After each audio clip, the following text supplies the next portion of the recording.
Our next guest is an entrepreneur, an investor, and also happens to have been a two-time NBA All-Star who played for my Golden State Warriors. Please welcome to the studio, Baron Davis. Sir, first of all, I got to get this out of the way. I was telling you that I watch at least four times a year the Baron Davis dunk on Kirilenko. All right, this was 2007, the We Believe team. Yes. No one gave Warriors a chance. Warriors dethroned the #1 Dallas Mavericks, and you're playing Utah Jazz.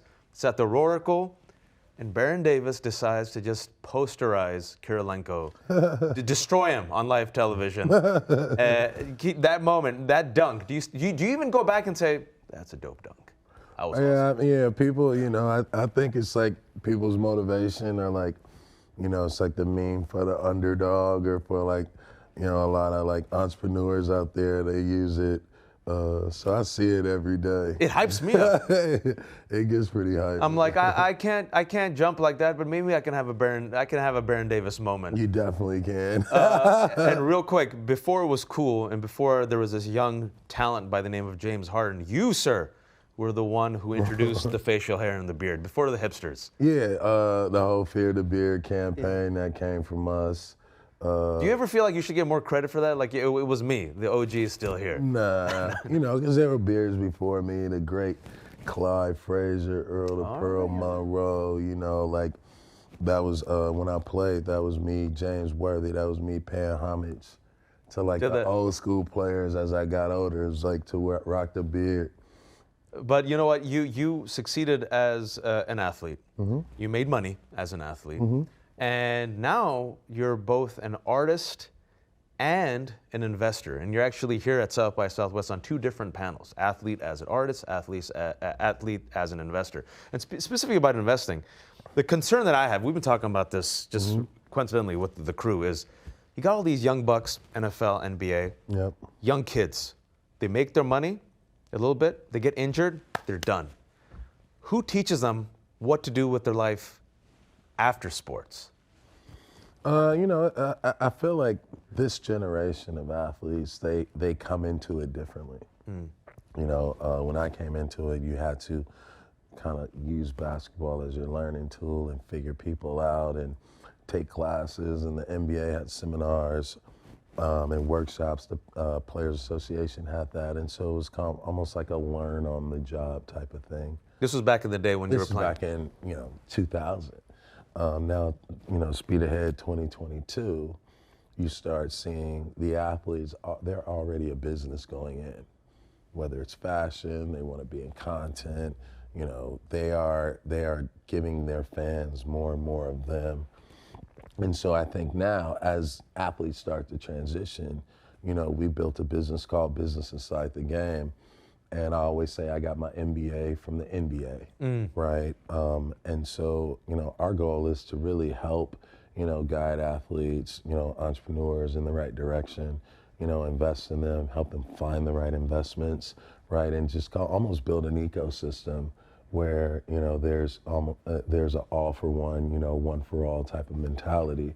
And so that team mentality that we're building for, Business Inside the Game is really about, the deal flow, being a concierge, to some of these athletes because, they don't have a lot of time, when they are playing to really kind of disconnect. You got to always be on. You got to train, you got to perform, you have media, and you also have family. And so I think for us, it's like if we want to build, ecosystems and infrastructure that, they can do it in their leisure, they can work in their leisure, they can learn in their leisure, and it becomes, something that's a hobby. But you said you were learning on the job, you got your MBA in the NBA, and you played back in the day.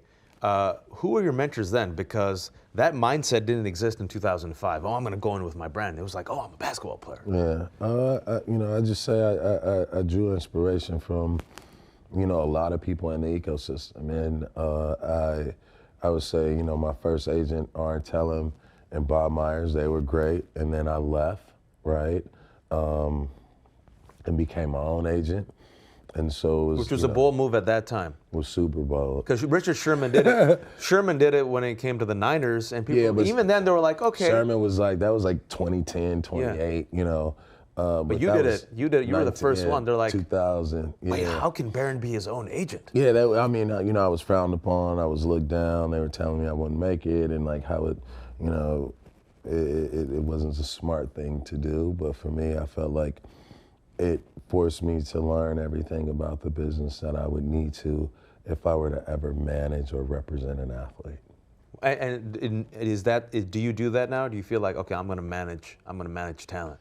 No, I don't. I'm not a talent manager. You're like, nah, you know, I'm just more, I'll guide you. I'll mentor you. I'm like I'm a dot connector, and for me, it's like I want to sit on their side as, you know, a strategy person, right? Helping them figure out what they want. You know, I think managers are people who hustle deals, right, so they can make money.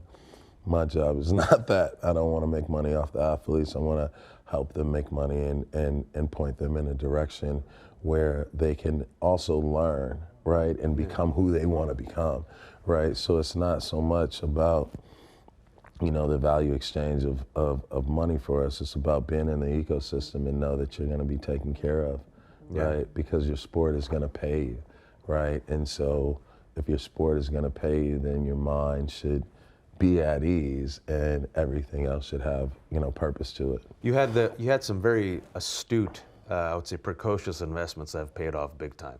You invested in vitamin water, and I think that did pretty well. I've heard. There's some rumors it's done pretty well.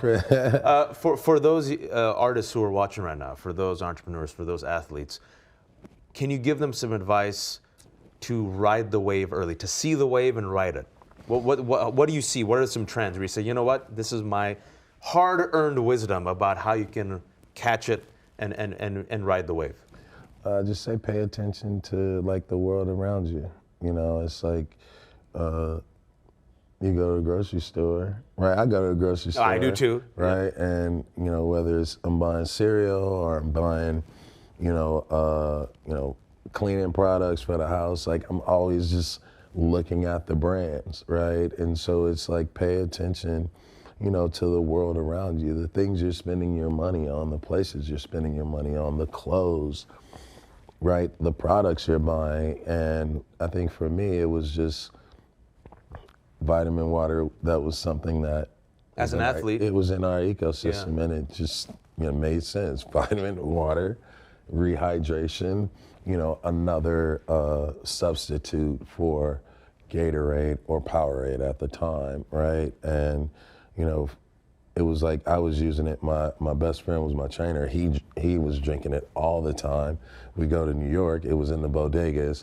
We were stand at the W. It wind up in the W. And so I was like, all right, well, it's around me. It's here. And so, you know, for me, it was more so like looking at that company and say, how can I be a part of this, the growth of this company, you know, and not like take a deal from Sprite where I could be famous. Like I want to actually learn something. And so, you know, shout out, you know, to the Vitamin Water team at the time and Smart Water team.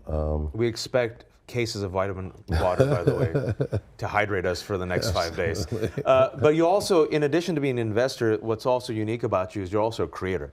So if you use your brand name to be like, all right, I'm not just going to invest, I'm also going to create content. Yeah. And it reminds me of even Bron. Bron has put his name, LeBron James, for Bron Entertainment. You're watching TV shows now, it's like Bron. You're like, oh, look at that. This it kind of redefines what an athlete is. No, that's a different company. But it's not. Oh, it's okay. So I just. But it's good. Okay, so I just completely. You can edit that out. I was like, it's not LeBron. Yeah, no. Bron Entertainment is. It has nothing to do with him. Yeah, Bron Entertainment is a huge studio. LeBron's company is Spring Hill. Spring Hill. So if you see Uninterrupted or you see Spring Hill, that's LeBron. Bron Entertainment is like a big Hollywood studio that like finances films and. So, but LeBron, he as a creator, he says, okay, I'm going to use my brand. I'm going to do Space Jam 2. I'm gonna do comedy. I'm gonna do Amy Schumer's Trainwreck, right? I'm gonna get into Hollywood. So what was your foray? You're like, you know, I like investing. I like vitamin water, but I'm gonna do a comedy movie. Yeah, you know, for me, I'm born and raised in LA. And so, you know, filmmaking and content, and music and all that, and basketball and sports. That's all in the DNA of LA, right? That is all in the culture Showtime. of LA. Yeah, LA is. We're not known for finance. We're not known for tech. We're known for sports, entertainment, for lifestyle. And so for me, just kind of growing up in South Central Los Angeles, going to a private school like Crossroads, you know, I'm seeing Denzel Washington, Goldie Hawn, Ted Danson, you know what I mean? You see them like just, I'm seeing it's them in drop your their kids ecosystem. off at school, right? And so, you know, the movies that were being made, you know, in the 90s, the classics, the 80s, the 90s, the classics. What's a classic to you? Like Menace to Society Right. is a classic. White Man Can't Jump is a classic. Just being remade. Is it? Yeah. Oh no. I don't know. That was my first response. It was just like a part of my soul died. But you were, you know, you grew up with that. Please stop. No, I'm just yeah, so I grew up, you know, it was like I grew up in LA, in the culture, seeing people, and they saw me, you know, as a kid. And so, you know, filmmaking for me was like, I want to make films for the hood. I want to make films that are thought-provoking, you know, provocative, that gets people to talk. And then I also want to make stuff that's like silly and fun and, you know, for families. And you know, I just kind of look at different people. Deion Taylor, you know, is somebody that for me is like a mentor, because I watch, you know, you watch independent filmmakers build businesses. Yeah. And I think that not only is he a great filmmaker, but a great businessman. And like, he's probably like the most underrated person in Hollywood. That's like, Shout out to him. yeah, big shout out to Deion and Hidden Empire. And I think that when you start looking at people that you can identify with and people that see something in you. Oh, maybe I you can know, do it. You can do it, right? And for me, it's like, I'm not afraid to fail, so I'm not afraid to, like, you know, make a movie, you know what I mean? Because I'm gonna learn a lot and I'm gonna go into it prepared, doing all the things that, you know, I think I know what I'm doing, you know what I mean? But You have a good track record so far. But just that mentality, right? It's like, I don't know what I'm doing. Like, you don't, you know, it's like, even when you're playing basketball, it's like, you're confident when you're out there, but like, you don't know what's gonna happen. You don't know, you know. You have to be it's in like the moment, you have to adapt. Yeah, you have to adapt, you have to be listening, instinctual. And so when I directed my first movie, And the name of it's Domino Battle of the Bones, like, that brought back a sense of basketball.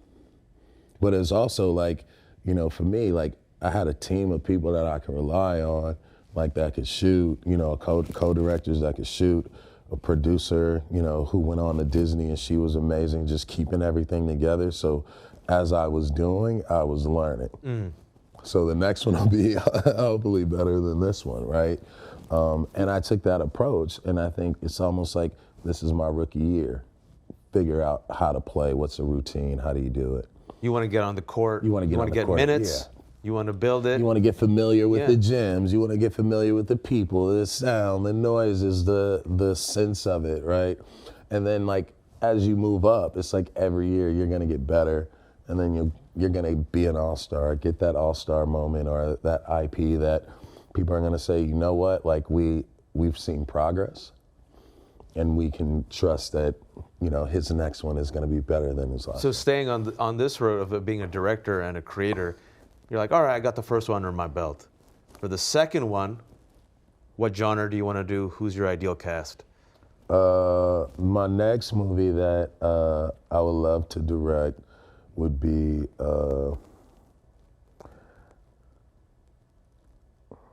it's a basketball movie.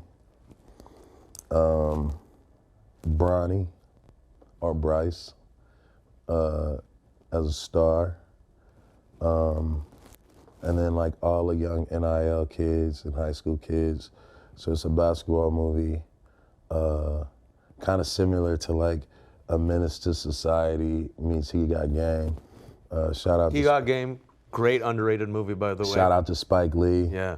I took Spike Lee's class when I was in New York, filmmaking, and I wrote a treatment, and he was like, you have to write the script. Wow. So you got the Spike Lee endorsement on this. Yeah, I got the Spike Lee endorsement, and it's been like ever since he did that, I've just been like super nervous about, just that being my first one. So now that I have Domino out the way, I feel like, The rookie season's done. yeah, the rookie season is over, and now I can kind of like plant my feet and like to giving somebody something really super cool, art house, basketball, hood, LA, just showing basically like perspective and diving into all the things that, young high school kids would do, or a young high school kid goes through, right? That we as adults or parents or coaches, our teachers don't see. And you've lived it from both sides. Yeah. You were the kid, you were the star. Now you're the elder, and I said that out of respect. Yeah, I'm the adult, man. You're the godfather. Daddy. Are you gonna star in it? If you star in it, what role would you give yourself? I would play like the second lead. So I was gonna say you're gonna be like the all-star playing the game. it's it's a movie that deals with it's almost like a how to survive and how to make it out, right? And sometimes like your dreams or the way you have to think or the way you have to imagine, this world that you may never get to, right? In order to escape the world that you're trying to survive from. And so when you talk about like mental health, right? You talk about creativity, and you talk about sports, and you talk about just a lot of like different ways that people have to cope, have to try to express themselves, and like access to help, access to people, access to like community, and and the lack of. And so, this movie for me is kind of like all of that, right? And a beautiful basketball movie, right? And a cool basketball movie that deals with, real life things. You mentioned the need to express yourself. And oftentimes when basketball players in particular are using their platform and their brand and their talent to express themselves and express commentary about what's happening right now, especially to their communities, you are told, shut up, dribble. That's it. That's your lane. How do you respond to the Laura Ingrams of the world who say, Baron Davis, entertain us, but everything else, shut up and dribble? I would just tell Laura Graham to shut up and stop trying to entertain us. Ignorance is ignorance, you know what I mean? One, it's like if you dribbling, you playing basketball, you talking anyway, so that don't make no sense. No, it makes sense to me. It's like... It's a different language. I'm not even offended by it, you know what I mean? That's like a needle, to an elephant, you know what I mean? You're the elephant. Yeah, it's like, man, we're the people who are closer to the problems are closer to the solution. Yeah. A big problem that we're having now is, there's always been this hierarchy approach, right? Of, kind of this old school mentality of like reporters and people who are on the STEAM channels being experts, right? Then there's this new community of media that's arising that are empathetic, thought-provoking conversationalists, right? And everybody has a different type of level of we want to understand, but more like from a purpose, from an activist standpoint, right? So it's similar to yourself. It's like, and so people like, I don't even know her name, Laura Graham? Laura Ingram. Laura Ingram. They don't live in real life. You know what I mean? And so nobody's paying attention to you. You know what I mean? LeBron is actually doing it. He's in it. His family is in it. His cousins. It's like it's real to him. It's felt. It's emotional. And so for us as athletes, we have to be on the forefront. You know why? Because we have the most perspective. We have the most responsibility. We have to touch all these different people. We're not rich. You know what I mean? But you're doing it. We didn't come from like, you know what I mean? Yeah. We didn't come from that. And so who we are right? And where we come from, we have every right to articulate that, because that is going to inspire the next generation, and a kid is going to see themselves in a LeBron James and wind up not being a basketball player, but wind up being a politician. And a Baron Davis. I want to thank you for inspiring me as a Golden State Warriors fan. Thank you for indulging me. Appreciate it. Vitamin water. Shout out to the Dubs. We expect a whole bunch. LeBron, forgive me for getting the wrong it's company. Super Coffee now. And Super Coffee. And it's Super Coffee now. now. I wish I had more time with you, Baron, but thank you so much for your time. Thank you. Baron Davis is an investor. Baron Davis is a creator. Baron Davis was a Golden State Warrior, will always be a Golden State Warrior. Thank you for joining us. Thanks a lot. Thanks for making time for the studio. You can watch all of our studio interviews on the South by Southwest TV app, available on Apple TV, Roku, Android TV, and Amazon Fire. These interviews are also available on our YouTube channel at youtube.com/SXSW. And for a complete list of our interview schedule, check out sxsw.com/studio. I'm Majat Ali, and thank you for watching.